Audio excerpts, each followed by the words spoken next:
Good morning students आज का topic हमारा रहेगा एपी, जिसको हम हिंदी में समांतर श्रेणी के नाम से जानते हैं। भी श्रेणियाँ होती क्या हैं? जब संख्याएं किसी निश्चित नियम के अनुसार क्रमबद्ध हो, या तो बढ़ते क्रम में हो या वो घटते क्रम में हो, तो उनके समूह को हम श्रेणी या सीरीज के नाम से जानते हैं। और श्रेणी की प्रत्येक संख्या उसका पद कहलाती है, यानी कि टर्म कहलाती है। यानी कि जब किसी संख्याओं को बढ़ते क्रम में लगाया गया हो या घटते क्रम में लगाया गया हो, तो जो समूह बनेगा उसको आप सीरीज के नाम से जानते हैं। और सीरीज की प्रत्येक संख्या उसकी टर्म कहलाती है। अब समांतर श्रेणी क्या होगी? इसको हम इंग्लिश में अर्थमेटिक प्रोग्रेशन के नाम से जानते हैं। ऐसी श्रेणी इसमें किन्हीं दो लगातार पदों का अंतर सदा एक निश्चित संख्या होती है, यानी कि जिनका कॉमन डिफरेंस सेम होता है, वो आपकी एपी कहलाती हैं। यदि निश्चित अंतर श्रेणी का सारा अंतर कहलाता है, यानी कि कॉमन डिफरेंस अगर आपका बराबर होगा दो टर्मों के बीच का, तो वो आपकी अर्थमेटिक प्रोग्रेशन यानी कि एपी में सीरीज होगी।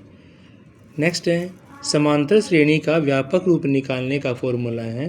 फर्स्ट टर्म को आप ए से निकालोगे, सेकेंड टर्म को आप ए प्लस डी से, थर्ड ए प्लस 2d, इसी प्रकार चलता रहेगा A plus 3d, A plus 4d and so on. यानी कि एपी का व्यापक रूप है A plus D, A plus 2d, A plus 3d, A plus 4d and so on.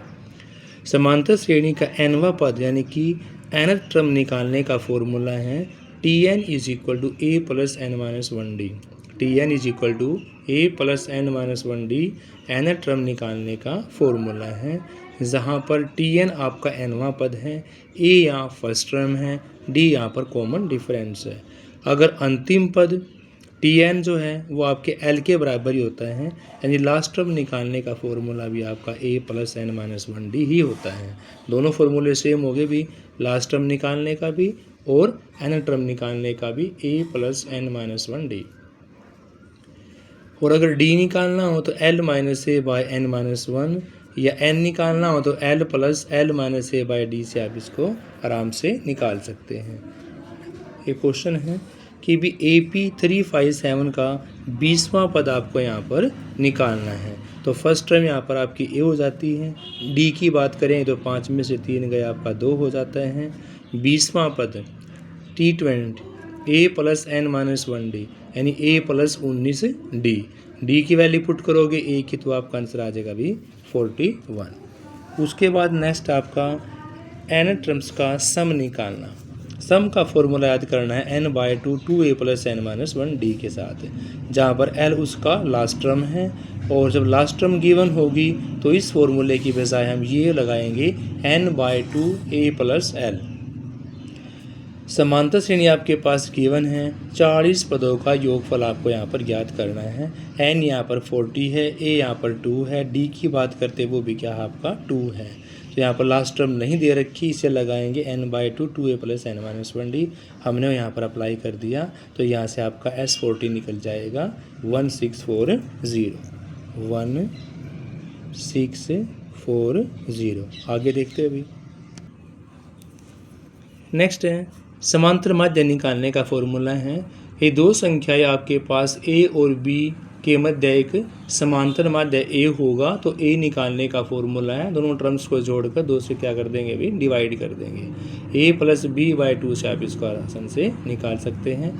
Next यदि a और b के मध्य दो समांतर माध्य हो तो दोनों क्रम से इस प्रकार से निकाल सकते हैं 2a प्लस बी बाई 3 और a प्लस 2b बाई 3। यानी a और b के मध्य दो समांतर माध्य निकालने का फॉर्मूला होगा 2a प्लस बी बाई 3 और a प्लस 2b बाई 3। यदि a और b के मध्य n समांतर माध्य होंगे, कितने होंगे भी n समांतर माध्य होंगे, तो d निकालने का फॉर्मूला होगा b minus a by n plus 1। d निकालने का फॉर्मूला क्या होगा b minus a by n plus 1। Next है 7 और 13 के बीच दो समांतर माध्य निकालने हैं। वही सेम संख्या है, दो समांतर माध्य निकालने हैं, तो 2a प्लस बी बाई 3 और a प्लस 2b बाई 3 से आप इसको आराम से निकाल सकते हैं, क्योंकि a आपके पास 7 है, b आपके पास क्या है भाई 13 है। तो इस फॉर्मूले में पुट करेंगे, एक बार इसमें पुट करेंगे। इसमें पुट करेंगे 2a प्लस बी बाई 3, यानी कि 7 2 जा 14 प्लस 13 बाई 3, तो आंसर आ जाएगा आपका 9। जब इस फॉर्मूले में पुट करेंगे तो 7 13 टू 26, 3 से डिवाइड करोगे आंसर आ जाएगा 11। नेक्स्ट अभी n समांतर माध्यों का योग कैसे निकालोगे। n समांतर माध्य, जैसे एक का तो आपने, दो का तो a प्लस बी बाई 2 से निकाल लिया था, nth का कैसे निकालोगे, तो a प्लस बी बाई 2 की n से क्या कर देंगे भी मल्टीप्लाई कर देंगे। n समांतर माध्यों का योग निकालने के लिए a प्लस बी बाई 2 को किससे मल्टीप्लाई कर देंगे, n से मल्टीप्लाई कर देंगे। ऐसे 1 और 50 के बीच में 10 समांतर माध्यों का योगफल आपको यहाँ पर निकालना है, 1 से 50, यानी संख्या आपके पास 1 से 50 होगी, a हो गया, ये आपका b हो गया, ये आपका n हो गया। अभी आपने किया a प्लस बी बाई 2 में n, यानी कि 1 प्लस 50 बाई में 2, n कितना आपके पास 10, 10 से क्या कर देंगे मल्टीप्लाई कर देंगे, ये आपका 5 हो जाता है, ये आपका 51, तो आंसर आ जाए 255।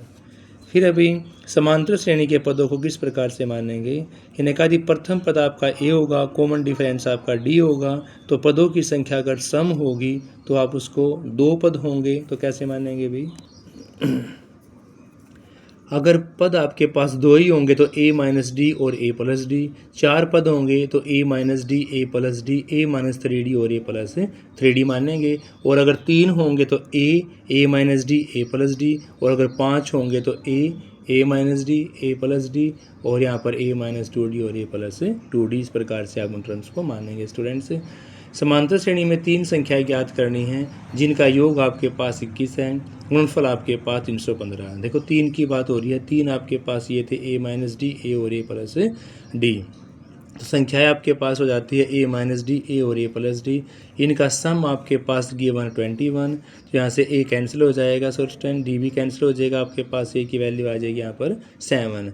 इनका प्रोडक्ट दे रखा है 315, तो मल्टीप्लाई करोगे a minus b, a plus b, a square minus b square, a की वैल्यू पुट करो 7, 7 डिवाइड में लेके जाओ, तो यहाँ से d आपका निकल जाएगा प्लस माइनस 2। फिर a और d को ऊपर पुट करोगे तो आपकी संख्याएं निकल जाएंगी 5, 7 और 9।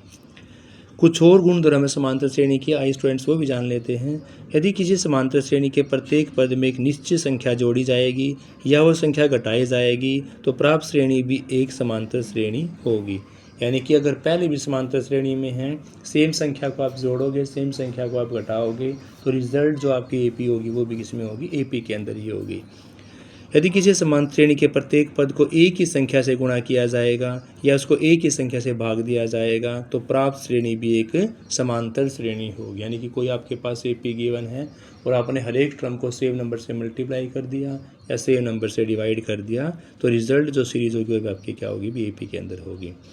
किसी प्रीमी समान श्रेणी के प्रारंभ और अंत से समान दूरी वाले पदों का योग हमेशा एक अचर होता है, यानी कांस्टेंट वैल्यू होती है, और यह कांस्टेंट वैल्यू पहले और अंतिम पद के योग के बराबर होती है, यानी कि फर्स्ट और लास्ट टर्म के सम के बराबर होती हैं। यदि किसी समांतर श्रेणी के पदों की संख्या विषम हो तो उनका योग निकालने का फॉर्मूला है भाई मध्य पद और पदों की संख्या, यानी पदों की संख्या को आप मध्य पद से क्या कर दोगे, मल्टीप्लाई कर दोगे। समांतर श्रेणी आपके पास ये 135, 101, आपको योग निकालना, अभी मैंने फॉर्मूला बताया था आपको, योग निकालने का फॉर्मूला है मध्य पद को किससे मल्टीप्लाई करेंगे, पदों की संख्या से। अभी यहाँ पर आपके पास पदों की संख्या कितनी है 101 और मध्य पद कितना हो गया आपके पास 51, तो 101 के 101 से मल्टीप्लाई करोगे आंसर आ जाएगा आपके पास 10201। तो स्टूडेंट्स इस वीडियो में इतना ही। Thank you students, have a nice day. Class को लाइक शेयर अवश्य करें। Thank you students.